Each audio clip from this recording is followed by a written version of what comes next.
good afternoon, and welcome to the June 2022 edition of Innovation Connect, hosted by your Department of the Air Force Chief Data and AI Office, or as we like to call ourselves, the DAF CDAO. My name is Colonel Ryan Kehoe, and I'm the DAF Deputy CDAO, and I'll be your moderator today. The purpose of Innovation Connect is to create a collaborative atmosphere for those working in the DoD to cross-pollinate ideas and enhance innovation and identify and solve problems related to R&D and scaling. And we're excited to continue to make this venue available to you, and thank everyone for joining us today. But before we get started, I would like to go over a few housekeeping rules. If you are not a presenter, please keep your camera off and your microphone on mute. Our speakers today will be getting an overview of their topic, followed by a Q&A session. We encourage you to ask questions using that chat feature through the presentation module here. Second, we ask that you keep the questions to the topics presented and refrain from any media-related questions or advertisements for your company or organization. Questions will be read aloud immediately following the presentation. So please feel free to add questions as our briefers are talking. And then lastly, for this month's Innovation Connect, I'm excited to announce that we have Mr. Ryan Cohen and Mr. Andy Ross joining us from Kessel Run. And they'll offer insight on Kessel Run's All-Domain Operations Suite, or KRADOS, which is the backbone of Air Operations Center Block 20, and the applications within KRADOS connected to the common data streams and supported by a hybrid cloud infrastructure. So with that, it is my pleasure to introduce you to our speakers, Mr. Ryan Cohen and Mr. Andrew Ross. Our first guest, Mr. Andrew Ross, has 10 years of experience working on AOC weapon system modernization efforts. And Mr. Ross first came to Kessel Run as a data scientist working on taker planning optimization. He quickly shifted into a portfolio level leadership position, working on a replacement for the Theater Battle Management Core system, which is a mouthful, which is why they call it TBMCS. And today he is a portfolio product lead and continues to focus on TBMCS replacement applications. Before joining Kessel Run, Mr. Ross supported the Air Force Lifecycle Management Center's C2AOS and C2IS program, which is another TBMCS replacement effort as a systems engineer. And lastly, Mr. Ross earned a Master's of Science in Applied Mathematics from Rensselaer, I had to make sure I pronounced that correctly, Polytechnical Institute of Troy, New York. Mr. Ross, if I pronounced that incorrectly, my apologies. And our second guest, Mr. Ryan Cohen, has more than 10 years of experience in software product management. Currently, he is a senior product manager at Kessel Run, the Air Force Lifecycle Management Center's Attachment 12. And Kessel Run is a hybrid acquisition software development unit that employs industry best practices and DevSecOps to deliver war-winning suite software capabilities. In his current role, Mr. Cohen leads a multidisciplinary product team building cloud-based tools to support our nation's airmen and guardians. Before joining Kessel Run, he had several product manager roles in the commercial software industry, including Wayfair and health tech startups. Lastly, Mr. Cohen has earned an MBA from the F.W. Olin Graduate School of Business at Babson College in Babson Park, Massachusetts, and a BA in Russian from Middlebury College in Middlebury, Vermont. And with that, gentlemen, I'm proud to say the floor is yours. Over to you. Thank you, Colonel Kehoe.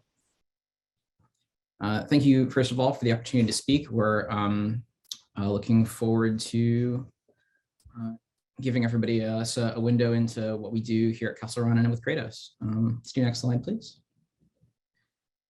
So just a high level, we're going to do, well, we had the introductions, and then I'm going to try and give a real 10,000-foot view into what air operations looks like for the U.S. Air Force, then get a little bit into what we do specifically at Kessel Run.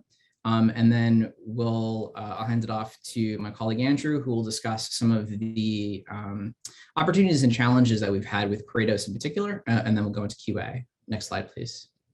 Great. So what is Kessel Run? Kessel Run is an Air Force unit. We are part of the Air Force Material Command's Lifecycle Center's Detachment 12.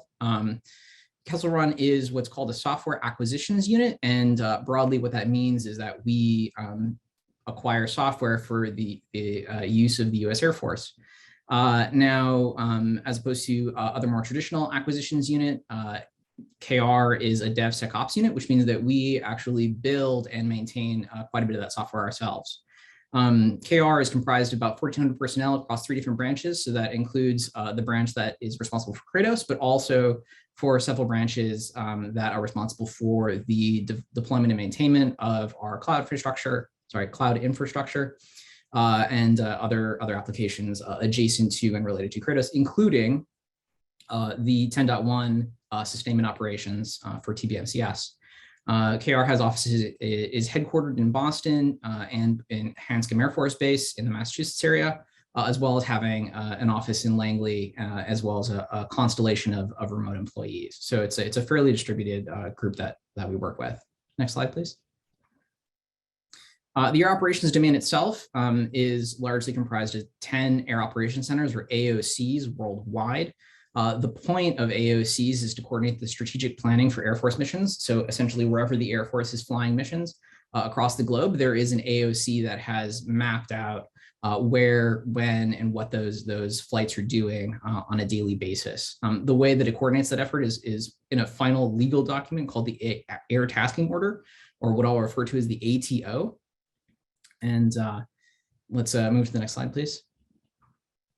And where does that work happen, like in physical reality? It happens in a room like this, which is honestly not that different from an open office plan anywhere in the commercial world, or even like what you call like the commercial war rooms for, an operation like Wayfair or Google. It's a lot of, desks, office computer work. It's essentially, knowledge work at scale and highly coordinated with people that need to do a lot of communication in real time. Next slide, please.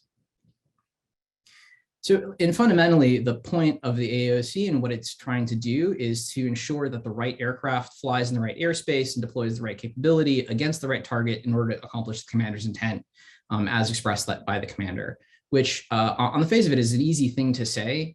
But when you actually dig into all the different moving pieces and all of the information and all of the things that have to go right in order for all of these pieces to line up with each other, just at a planning level, it gets pretty complex pretty fast. And if you move to the next slide, you'll see what this looks like. So this is a very brief overview of like all the different pieces of information and communications and plans that need to be coordinated in order to produce that final document, the ATO.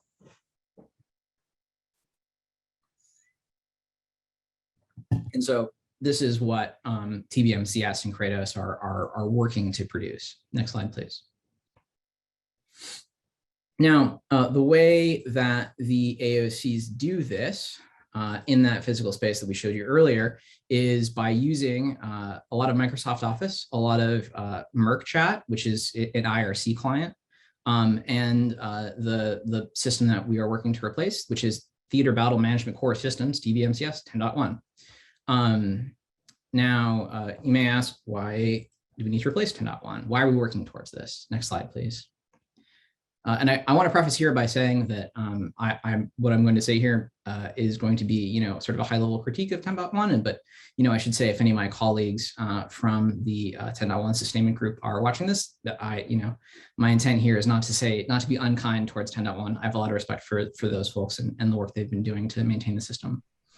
So 10.1 was fielded in 2000, right? And if you think about the software that you were using in the year 2000 compared to the software that you're using today, I have to imagine that it would be pretty easy for you to intuit the kind of gaps in sophistication and capabilities that would exist between, like TurboTax in 2000 or, the software that you're going to be using that you'd use today for, reasonably complex operations. One of these, so like just as to ground this in time, right? TBMCS 10.1 was used to conduct the Second Gulf War. And it's the same suite of software that's being used to conduct operations in the AOCs worldwide today. The UX, as you might imagine, is pretty antiquated. Why does that matter, right?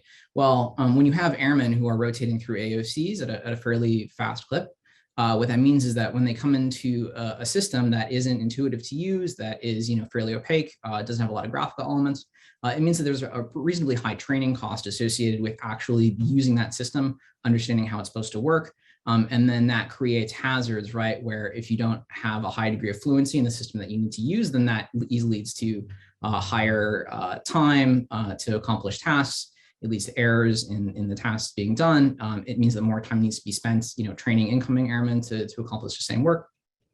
And in general, kind of slows down operations. It also, is hosted entirely on site. So the servers that are hosting 10.1 live inside the AOC or nearby. And that means that all those servers need to be individually maintained. All deployments of new software need to be deployed to those, servers on-prem. And of course, that creates resiliency and redundancy concerns when, a physical electronic attack against those servers, it's a single instance that's supporting those AOCs.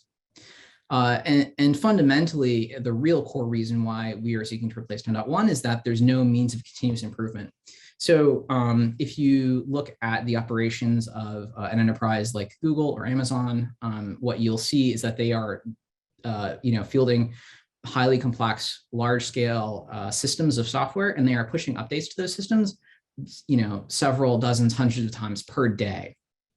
By contrast, upgrades, changes, bug fixes, anything that needs to be done to touch the TBMCS 10.1 system needs to be done A, redundantly across every single AOC, and B, needs to be done, through a pretty laborious and time-intensive process. But fundamentally, right, and going back to the issue of UX and training and how the operators use it, there's no clear path by which the system can be improved to better meet the needs of the warfighter. Next slide, please. So KR is not the first attempt to replace 10.1. There was a program spun up in 2007 called 10.2, which was intended to replace 10.1. It was using the same waterfall checkpoint process that has been used in DoD software acquisition prior to Kessel Run, and it had not achieved operational adoption 10 years later in 2017. Around that point, a stop work order was issued in favor of something called the AOC Pathfinder program. That Pathfinder program would then later become Kessel Run, and is now the organization that we work in today. One of the more remarkable achievements of Kessel Run shortly after starting as the AOC Pathfinder program is that it was able to deploy software capabilities to the warfighter within a year of beginning. And of course, we didn't deprecate the entirety of 10.1, but we were able to identify slices of the AOC weapon system that wasn't meeting warfighter needs, and we're able to build software, deploy those tools, and get them in operational use and full operational adoption. To meet those needs, in less than a year, which is, by comparison to other acquisition processes in the DoD is pretty darn fast. Next slide, please. I work for Kessel Run, so obviously we have to include a meme. Next slide, please. So what do we do differently? One of the major things that we do differently is that Kessel Run has tightly integrated teams from a full spectrum of Department of Defense employment statuses. So unlike a more traditional acquisition process, which typically consists of officers and government civilians overseeing teams of contractors who go out and build software, then come back with completed pieces of work and it's evaluated. We show up to stand up every day, and I work on a team with an Air Force captain and contractors and other government civilians. And we work collaboratively day to day in the same meetings, same Zoom rooms, same projects, all working collaboratively simultaneously on the same stuff. There's no tiered sort of hierarchy of who is in control of what processes. Now, in terms of the way that stack works out in terms of composition, the KR is about 70% contractors, another 10% civilians, another 10% military, and that the numbers round up around somewhere on there. We operate through something called the continuous authority to operate. Now, the authority to operate basically means that we can take the software that we have and deploy it to the warfighter. The continuous part of that means that we have the capability to not deploy a single ossified piece of code and have it be used by our users, but rather to be able to continuously deploy, update, fix, interact with, maintain that software through our continuous integration and deployment pipelines. On top of that, we, like, in conjunction with all of this, right, we're trying to employ the best practices that we're bringing in from industry. So practices like pair programming, which is, if you're not familiar, is two software developers working concurrently on the same piece of code. Test-driven development, where tests for the code, unit tests are built during the code, like while the code is being developed. Psychological safety, which is fundamentally the premise that, you know, everybody on the team and everybody in the organization should be able to speak honestly and earnestly with each other to share information that is, you know, potentially critical without having to worry about other people basically weaponizing that information against them. And this encourages the free flow of information within the team, between teams, and, you know, the objective of which is to ensure that everybody is you know, as honest as possible in our discussions, which is really important when you're dealing with high risk environments like software, which, you know, is generally speaking hard to get right. So in all these things, what we're probably doing is looking into industry and seeing all the developments that have, you know, occurred in the past, you know, 10, 20 years in software development, and bringing those best practices towards applications where we are building software ourselves to meet user needs in real time. And the end product of this is an iterative development cycle. So having the integrated teams, using a continuous authority to operate, using best practices, means that we can achieve an iterative development cycle. And what that means is,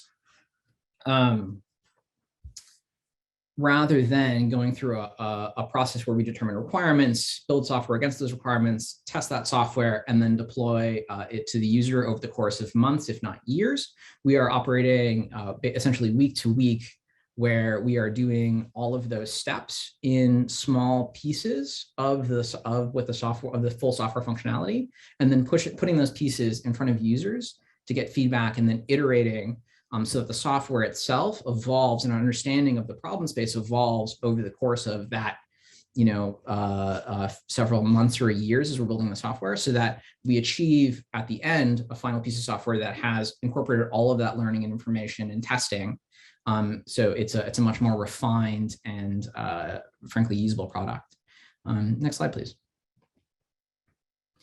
The way that works in practice is that we have three on a given product team, which is generally between 7 and 14 people. We have 3 different roles. We have designers, we have product managers, and developers. The designers, typically 1 to 2 on a team, are responsible for interviewing users, understanding their needs at a very high level of granularity and detail, and then using that information and their training as designers to develop essentially what the new features and needs should be for the software to build against.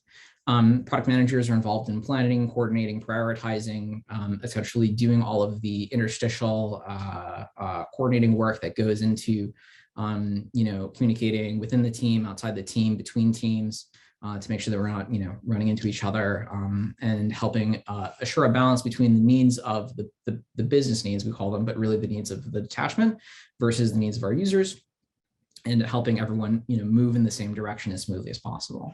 And then the developers build the software itself, right, which is really important. Once the software is built, right, so these 3 parts of the team collaborate together to, you know, take that iterative piece of the software, and then we hand it off to our operators who deploy it to our secure cloud infrastructure. And this is, you know, again, a cloud environment, so we have redundancy and fallbacks and scale that is, you know, concurrent with or approaching the capabilities of industry. The end result of all this is that we can deploy capabilities to the warfighter in as quickly as 1 week, right? So it is not unusual for you know, an operator, for example, in an AOC, to have an interview with one of our designers on a Monday, and for the following week, for that you know, capability or fix or whatever change they want to be made, you know, to be live in production in the system that they log into and use for their operational use, you know, the next week. Obviously, not everything moves that fast because some features and, you know, challenges are bigger than others, but, you know, it's a situation where we are able to be very responsive to user needs and address them at the pace of the technology. Next slide, please. So we're able to take this, combined technological and cultural techniques, these capabilities, and use them with pretty great success in these siloed capability sets. So what I mean by that, so one of these examples is the tanker planning tool, what we call Jigsaw. And so tanker planning, if you're not familiar, the US Air Force has quite a few planes that go and do quite a bit of stuff. And in the course of these operations, it's more efficient for them to get refueled midair than it is for them to return to base, refuel on land, and then return to do the stuff that they need to do. And so we have big tankers that can go up and refuel those aircraft so that they don't have to land. And they can refuel several aircraft. They themselves can land, get refueled, or get refueled themselves midair, and then return to, fuel more aircraft. Now, prior to 2017, when the original Jigsaw application was developed and deployed, all of this planning was happening on whiteboards with whiteboards and markers and index cards. So, using mid-century technology to, try and solve a fairly complex organizational challenge. And, this was one of those opportunities that was identified by the AOC Pathfinder project as being a slice of warfighter need that wasn't being adequately addressed by the existing technology stack. And especially because we didn't have to replace an existing technology system, they were able to basically go out, get a really concrete understanding of what the challenges were, what the needs were, and then build an independent app specifically to solve this particular need for this particular set of users. So, and within a year of starting this application, Jigsaw was live in production with users and is used by tanker planners at the 609th to this day in operational use. Next slide, please. So just an illustrated example of what this looked like prior to Jigsaw being available to our users versus afterwards, right? And so you can imagine the amount of time, error, and complexity that gets removed when you can allow for the software to do all these calculations for users, rather than having to do a lot of manual or Excel-based calculations, and then mapping it out on a physical whiteboard. Next slide, please. Another early success that we had was with a mission reporting tool called Marauder. Mission reporting is fundamentally the need to get information from pilots. So pilots, they get in the aircraft, they go out, they do a lot of things, they see a lot of things, and then they land. And the things that they see and do needs to be captured in a reasonably structured way so that that information can then be available for analysts and mission commanders to make informed decisions from. In 2017, Marauder was built and launched to replace a tool called Mr. Analysis tool. And today, Marauder is used as the mission reporting tool in all of our geographic AOCs. So all told, Kessel Run was able to take this industry standard technology, these industry standard practices, apply them to defense needs and warfighter needs and fulfill them pretty well, and has applications that are live today in operational use. And this has enabled a much higher degree of responsiveness, has enabled a higher degree of continued development, iteration, and basically greater fulfillment of those needs. However, both like these applications that we've had that were successfully adopted by operational users are individual applications serving specific needs that are relevant to the production of the ATO, but aren't capturing the entirety of all the elements that we talked about earlier in producing the air tasking order. Next slide, please. And that's largely because replacing the AOC weapon system is really complex and involves a lot of moving parts. And I'm going to hand this off now to my colleague Andrew to talk about some of the challenges and successes we've had in trying to deprecate that system. Thanks, Ryan. Hi, everybody. I'm Andrew. I think Ryan just did a really good job explaining a lot of, obviously, the background of Kessel Run, but also the complexity of the task that we are charged by ACC to do, mainly deprecate AOC weapon system 10.1 and replace it with something new. So let's keep that complexity in mind as we walk through this next set of slides. My focus is going to be on some of the organizational lessons learned that I've collected over my about 4 years here. I've seen a lot of ups, a lot of downs. So hopefully some of you find that useful. Ryan also just obviously finished talking about what our early successful teams looked like. Back in those days, Kessel Run itself felt a lot like a startup incubator. We had those independent siloed products that were built by independent siloed teams.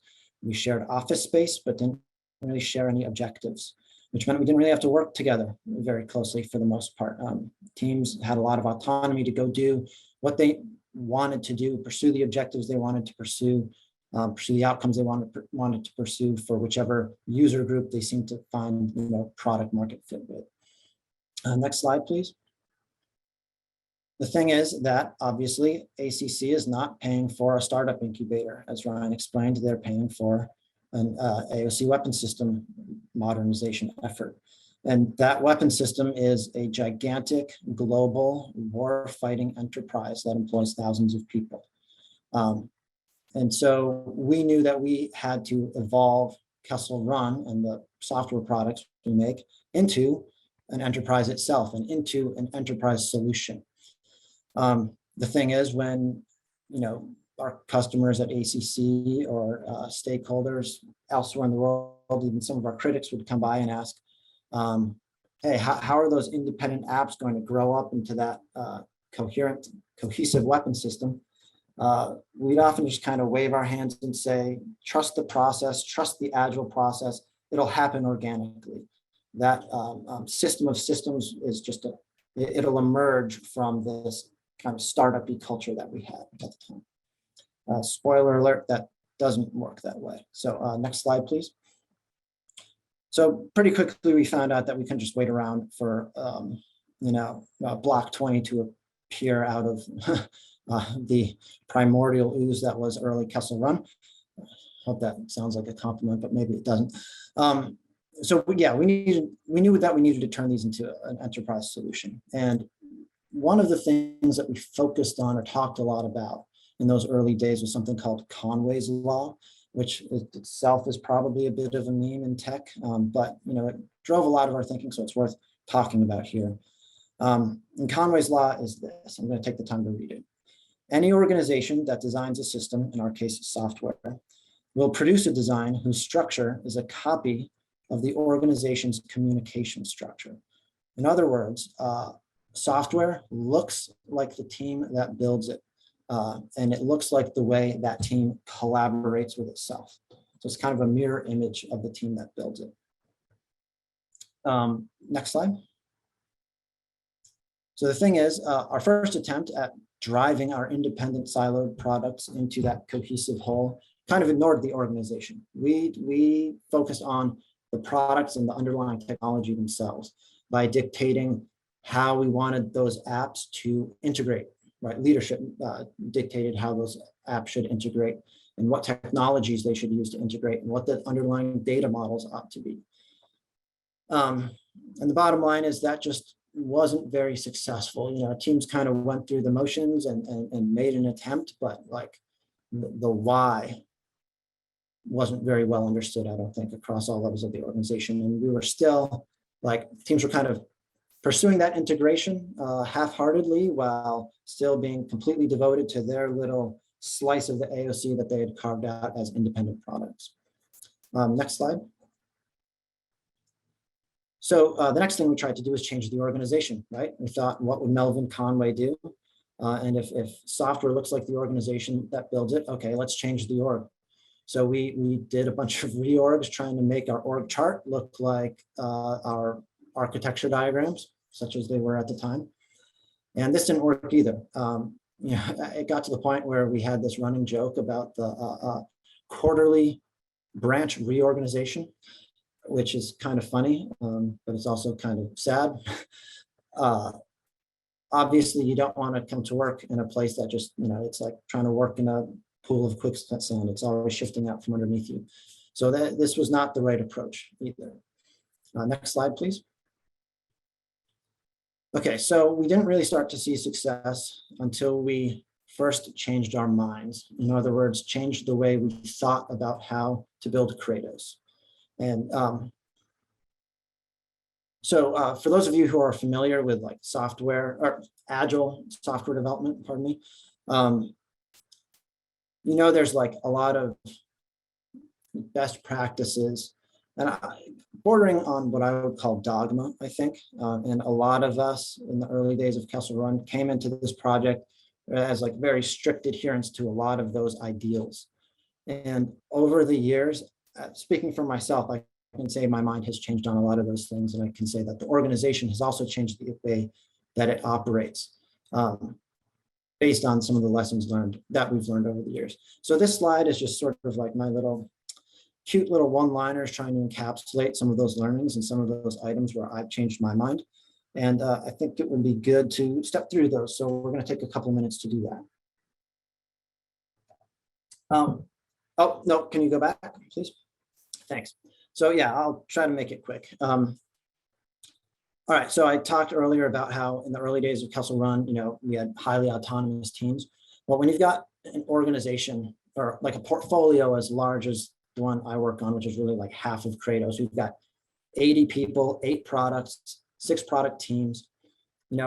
Somewhere autonomy has to be truncated and direction and coordinated direction has to take over. And that's where these first 2 bullets come in.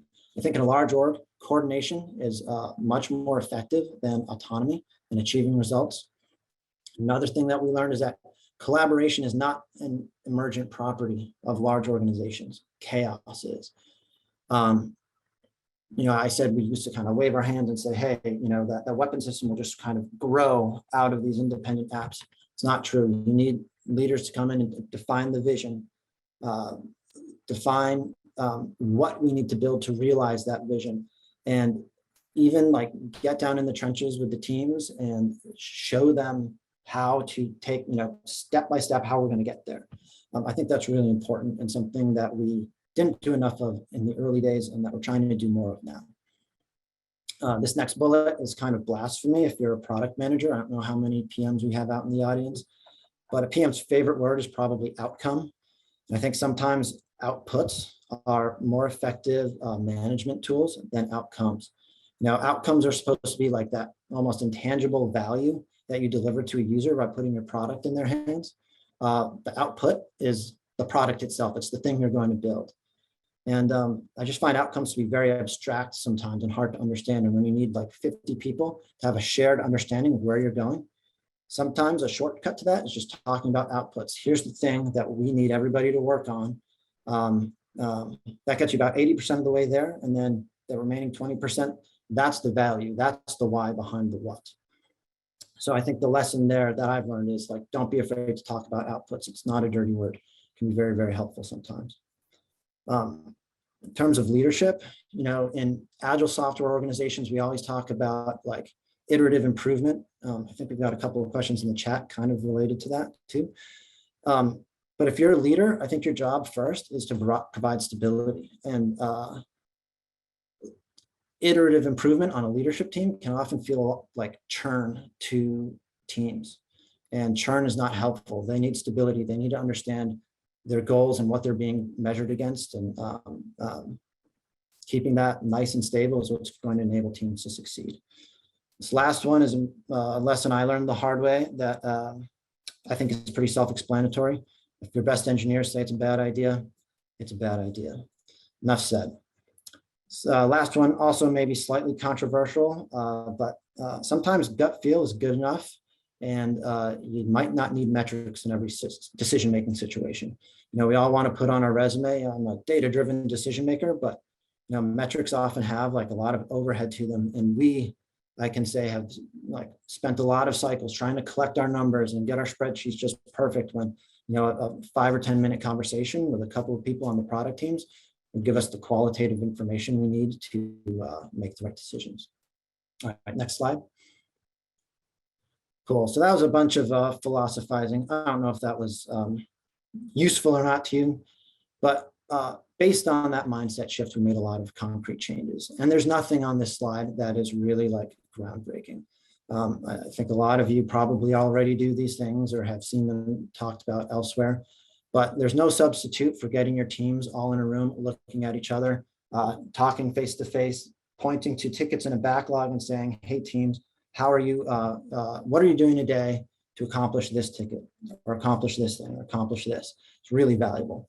Talking about your goals. For us, it's getting the 609th Air Operations Center to plan and execute their operational day in KRADOS and not that legacy TBMCS system. Almost every person in our portfolio could tell you that. And that's because we talk about those goals all the time. We measure our progress towards those goals. We have 2 numbers that tell us how close we are to achieving that goal. And we talk about those things almost as often as we talk about the goals themselves. Yeah, again, like stop changing things up on your team, stop moving goalposts, stop changing the file where your roadmap is kept. These are all mistakes that we made and had lessons that we had to learn the hard way. And then the last few are just about decision making. I guess the way to sum that up is a quick decision is better than a slow, perfect decision, right? I don't know, I'm a firm believer in good enough, and it took me a long time to get there by honestly failing a lot with Kessel Run, or at least personally failing with Kessel Run. Anyway, next slide, please. Cool. So just talked about our mind shift and some of the concrete changes we made to the way we operate. And those did result in tangible results. For those of you who are paying attention, I think you'll see that this is a qualitative gut feel, this chart, disguised as a metric. But what I'm trying to convey here is that in the past half of a year, we've accomplished and built more and delivered more than we did in all of 2021. And it's just a really cool thing to see. And I think we did that by first changing our approach to how we build KRADOS. And yeah, that last bullet, we're on the cusp of hitting that first major milestone, which I mentioned on the last slide, which is enabling the 609th to do their daily operations in KRADOS as opposed to TBMCS. Next slide, please. Cool. So before I give anybody the impression that we solved all of our problems, because we haven't, you know, we're not even like halfway through the marathon yet, I'll say. There are way more AOCs than just the 609th that we're focused on at the moment. And we're currently trying to define what those next milestones are. And we probably don't know yet exactly how we're going to get there, but I think we've got the right mindset to figure out the changes that we need to make to our processes, to our rituals as a team, to the way we work together to get there successfully. And ultimately, where we're targeting is being able to win a major theater war anywhere on the planet. And, give our AOCs KRADOS and empower them to do that with KRADOS. I think that's our last slide.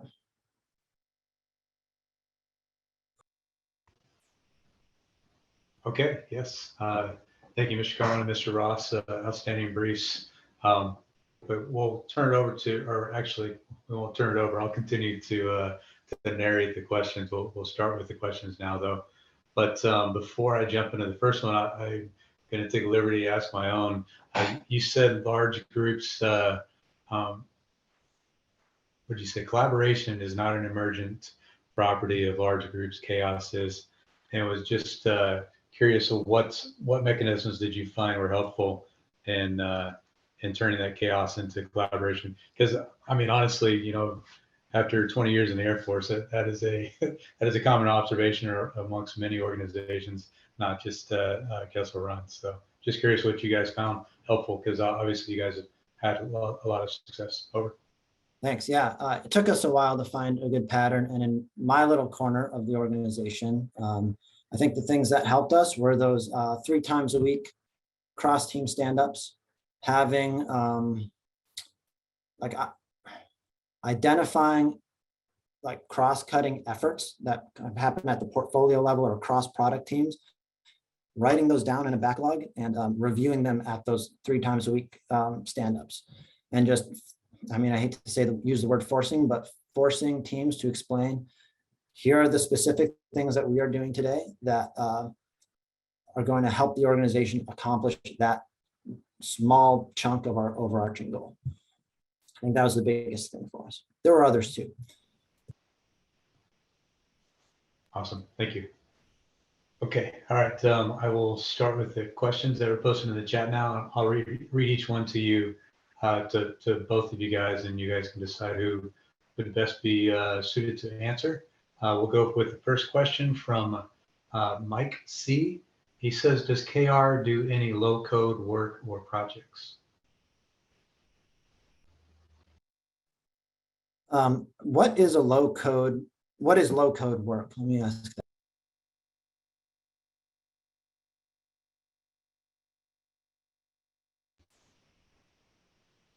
All right, I'm trying to go through the chat. So we'll give Mike C an opportunity to expand on that in the chat. And while we're doing that, we'll go to question 2 from Shotton Douglas. He says, please touch on KR's continuous user training as you pace it with your iterative development cycle. I can take this, Andrew. So I'd say a couple things on this. So what I would want to say is that training is probably one of the capabilities that we have not figured out an ideal solution for at this point. The way that our training works right now, I'll say 2 things. One is that our objective in designing and deploying our software is for the software itself to be as intuitive and usable as possible. If you think about, the difference between using, for example, a piece of software written for, a MacBook that is, highly visual, intuitive to use, has very well explained, information, buttons, and, inside itself. The level of training and coordination that you need to be able to get a high degree of fluency in that product is very different than, for example, something that you'd be using like a piece of software designed for Linux users, or something that is less designed with humans in mind.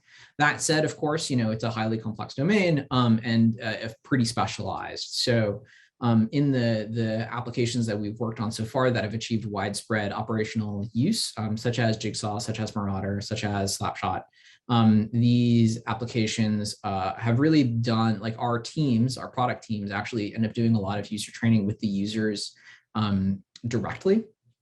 So in the course of our running interviews, in the course of our interactions with those users, in the course of our deploying updated versions and getting feedback from users, et cetera, right? We do a lot of discussion with those key stakeholders and the folks who are using the application with hands-on keyboard on a pretty regular, like weekly or bi-weekly basis. And so, it's our processes are tightly coupled enough, and our user base in a lot of cases is small enough that we're able to essentially provide training at the same pace that we're basically receiving feedback from the users of the application.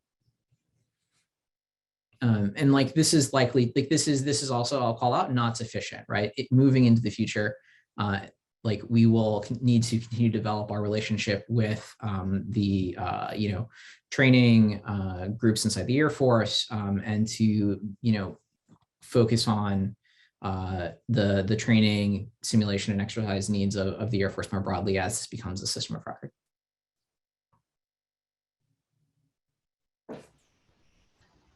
Okay, awesome. Thank you. Great question and answer. Okay, Mike C has expanded on low code. So again, this question, does Kessel Run do any low code work or projects? And low code is defined as the use of products like UiPath, Pega, Bizagi, probably butchering those names, but mostly related to process automation. The short answer is no. I'm not aware of any work where we use those tools. I don't know, Ryan, are you? I'm passingly familiar with Pega and some of the other systems. But the answer is fundamentally no.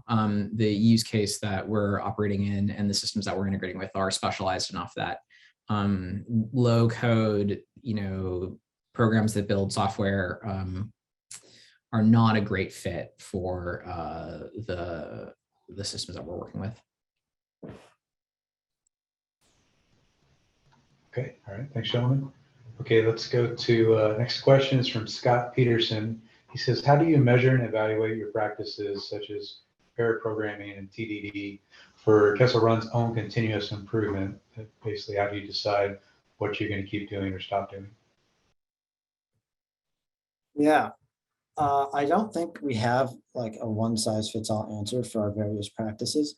Like for paired programming and TDD, for example, like we have to do that. It's part of our continuous ATO that Ryan talked about. That said, like we are aware of places where we could improve on things like TDD, for example. Our feedback loops with our users and our production system are pretty tight. So, if somehow not somehow, but if we do push a bug, which happens occasionally to production, we hear about it quickly. And one of the common things that we say is, hey, that should have been caught by tests, whether it be automated tests or like manual tests. So I wouldn't say we have like across the board processes for understanding all of these things, but we're constantly listening for those signals that tell us where we need to do better at certain things. Ryan, do you have anything to add to that? Yeah, the one thing I'd add is we do regularly employ what are called DORA metrics, DORA. It's from you may be familiar with a book called Accelerate. Those four metrics are our deployment frequency, which is how often our team's pushing code to production. What is the lead time for changes, essentially meaning how long does it take for a release or a commitment to get into the production environment? What is the change failure rate, meaning out of 100 times that we push new code to production, how often does it cause an outage or a failure or like a, pull the emergency brake, we need to fix this immediately kind of problem. And then time to restore service, like when those problems do arise, either problems that, are from a faulty piece of code that was pushed to production or, a server caught fire. They're not really under support by them anymore because of the contracting, side of stuff. And that's, Yeah, there we go. Thank you. Thank you. So time to restore service, right? So if something goes wrong, how long does it take us as an organization to restore service? And so those are four metrics that we keep an eye on and that we use to generally gauge like how healthy is a team, how healthy are our practices, is a team doing a good job of creating quality code and, are they keeping up a cadence of work that is allowing us to be responsive to user needs, essentially as quickly as possible.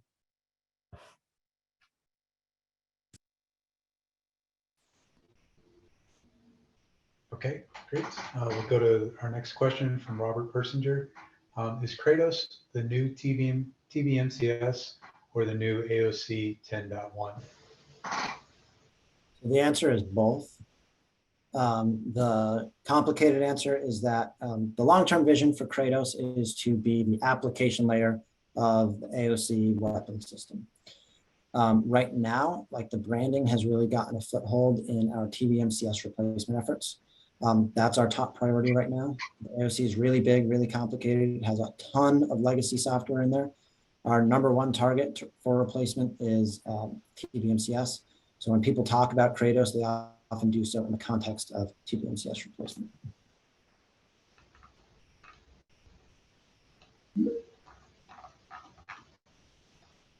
Okay, thank you. All right, next question is from Tim Ogden. He says, what's KRADOS growth beyond the 609 to other Air Force programs and SAF CO? So this is a big topic of conversation internally. Like as we speak, we're going to have a big like strategy session next week where we figure out, what's our what AOCs are we targeting after the 609, as an example. That's something that's currently in discussion internally with our partners at ACC, other AOC commanders, and also the joint partners are involved with those conversations to a degree. So We don't have like a concrete, like step-by-step plan at the moment, but we are putting that in place as we speak.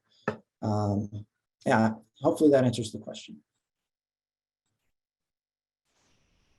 Yeah, I think that answers half the question. And then the second half of his question was growth beyond or to staff CO.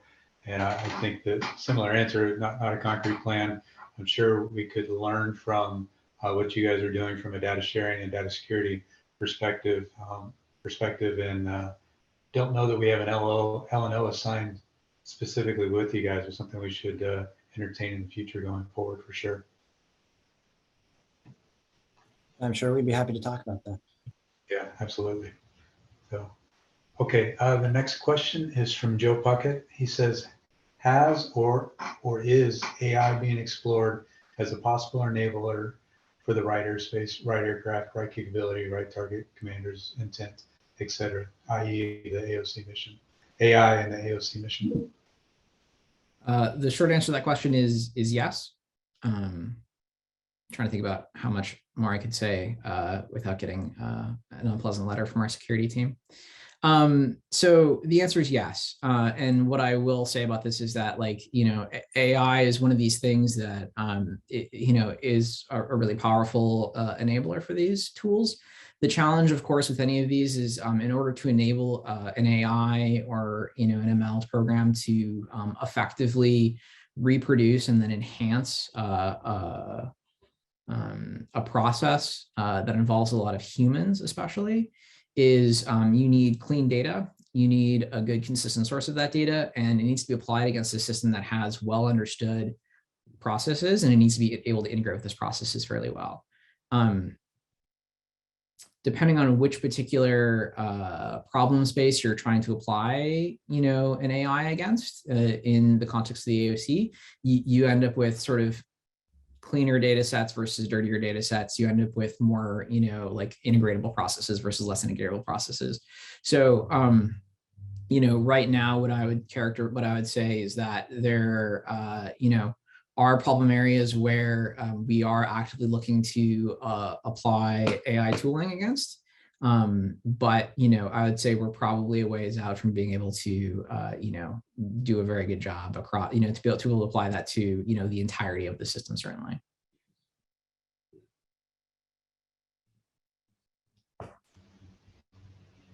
Okay, yes, definitely a fledgling field of AI, ML, and ensuring that we're doing it responsibly and in line with Deputy Secretary of Defense Hicks' 6 tenets for the application of responsible AI and AI in all of our warfighting missions. So lots to unpack there. Okay, next question is from Len Sibeli, I think is how you pronounce it. The question is, are you looking to improve security more at the build, infrastructure, or the workload runtime protection, or all three are equally important? I would say all three are equally important, but Ryan and I are both product managers here, not security engineers. So in fact, so we can't speak with like the greatest authority in the organization, but I would say all three are equally important. We didn't talk much about our DevSecOps pipeline, but we have code scanning, in between our developers and our deployment environments, where we actually run the software for the users. So that's, a big focal point of our security strategy. I don't know, Ryan, I see you nodding your head. What else am I missing here? Yeah, it's hard to say. I mean, what I would say, one of the things that's both challenging and a benefit of operating within the DoD space is that we have the benefit of, we have the blessing and curse of having secure environments to deploy in. So unlike when you're running a system on public internet, right, where there's literally thousands of adversaries crawling the entire space constantly, the secure enclaves are don't have quite as much I guess adversarial presence to contend with, and so it's really like a lot of the challenges that we've had have been around like obviously how to make sure that the code is safe itself, and then B, like how do we get it into a secure environment with a process that doesn't want to make our entire developer staff want to quit. So we run into a lot of one of the things that was really the biggest challenges of moving from the commercial space into the defense space was around like, oh, you can't just, have code deployed to production in 5 minutes because it's, you're just running through a pipeline that is all on the same networks, right? Now we have to think, oh, how do we get it from unclass to a secure unclass environment to a secure, like a classified environment, et cetera. And so there is tooling that's available, but like the infrastructure there is not, I think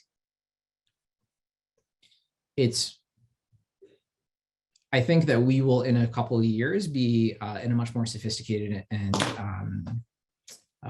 coherent place as far as the infrastructure to be able to work in those environments than we are today.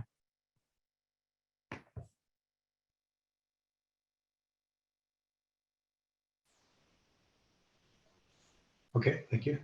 So a couple more questions here. We have a person who needs to drop here pretty soon. It's top of the hour.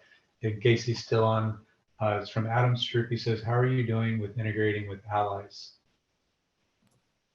This is a really complicated question with a really complicated answer. I think it depends, like, what exactly do you mean by allies? If you're talking about NATO, that's one whole can of worms.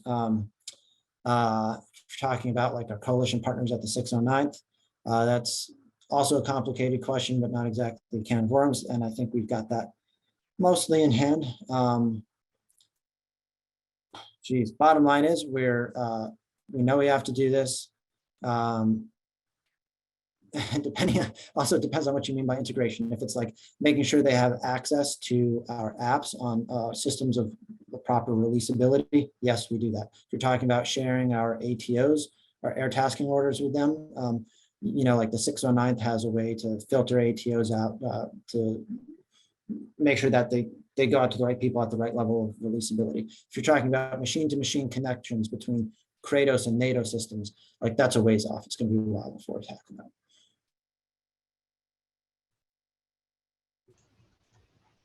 Okay, thank you. Next question is from Dan Tadovich.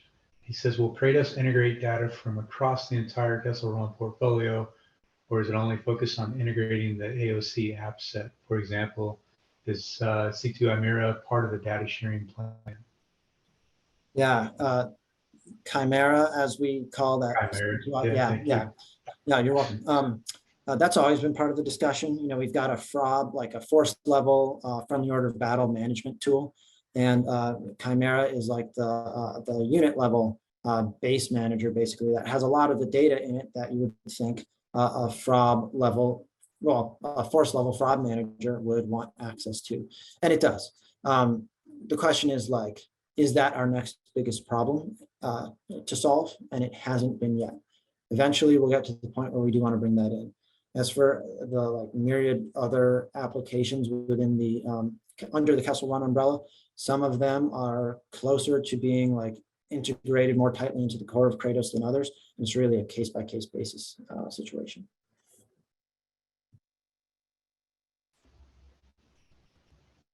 Okay, thank you. All right, and then I think this will be our last question to round out the brief today. It's from Scott Stroud. He says, there was a high-level memo regarding Kessel Run Platform 1 collaboration. What has that materialized into?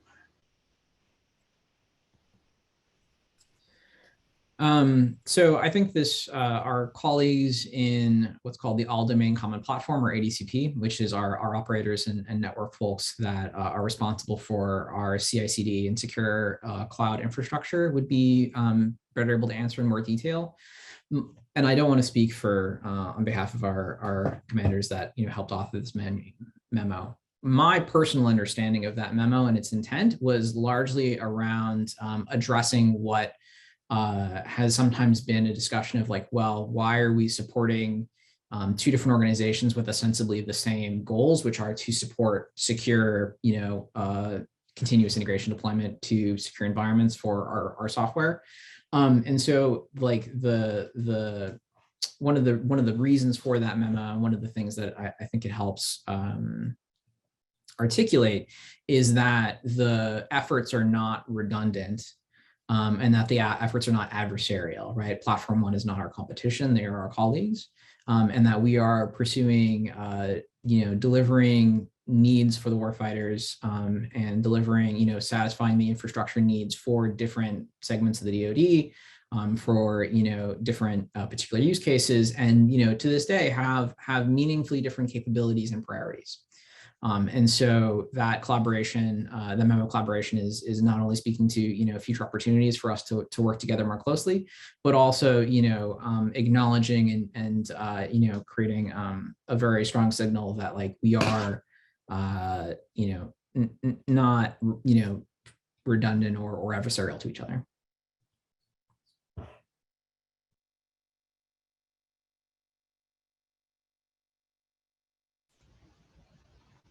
Okay, all right. So that about wraps up our time today.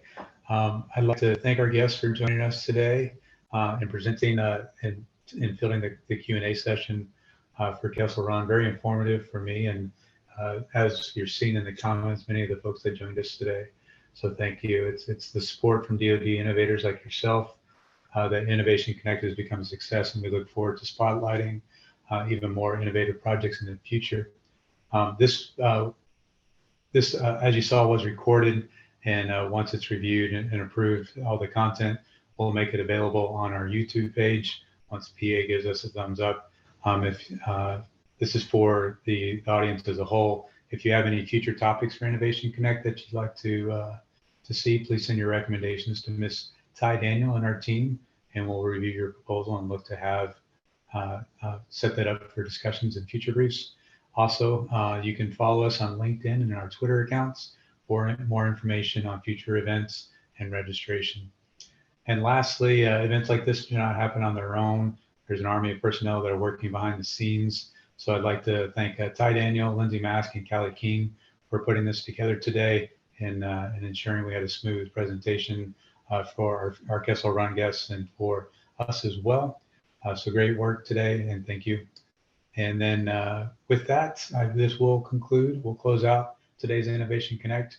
Our next session is set for 14 July, and we'll present our, the presenter will be announced in the upcoming weeks. And with that, again, thank you everyone for your attention. Thank you, gentlemen, for presenting today and fielding the questions and answer. And we look forward to having you guys participate and maybe future briefs with any updates that you have in the future. With that, DAF CDAO is out.